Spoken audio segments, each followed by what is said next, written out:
Hello and welcome to Mini Sessions with Mia. This is episode 3, and today I'm going to talk about the difference between habit, routine, and ritual. Why does it matter? We're going to dive in and find out.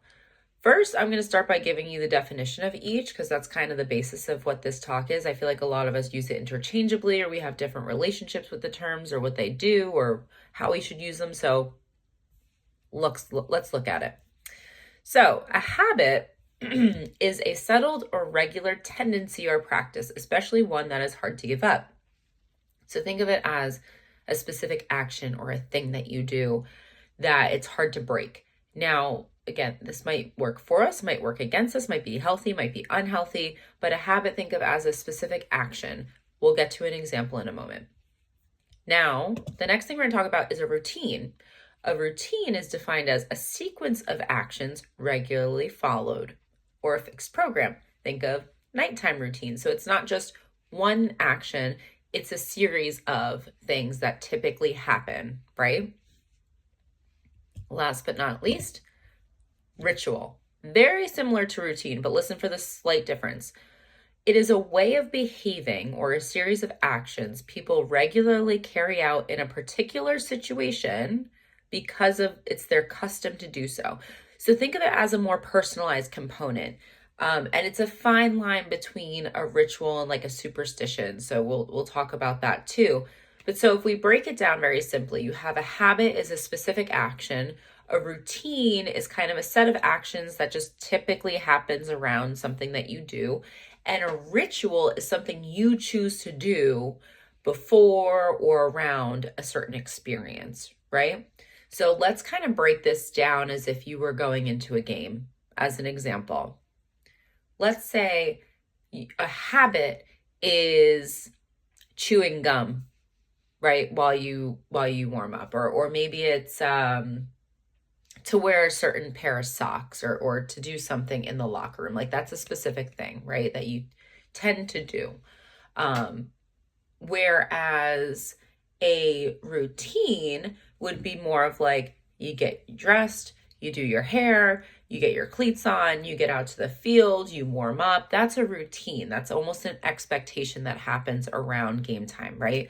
A ritual might be something you do more personally. It might be a set of things that you do. Maybe you have a certain person do your hair, then you listen to a certain song, or you write something down to yourself, or there could be a million things, but you get the idea of it's kind of a set of things that's more personal to you that helps you kind of gear up for the game. Now, all these things can either be working for you or against you. The big takeaway is you could be making them work for you. And the reason for that is very simply it's your brain creates associations.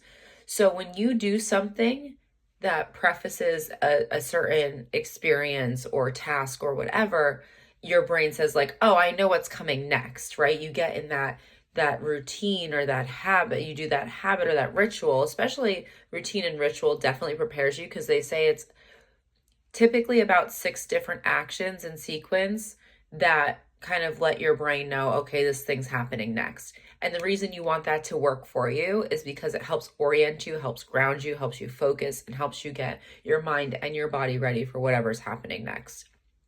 This is why my next topic for Geared Up in May is pre and post game rituals, routines, the power of routine, understanding how to make this work for you. The things we're going to cover are going to be really cool. So we're going to dive a little bit deeper into understanding routines and rituals, the effects of them. You're going to understand why they work, how they work.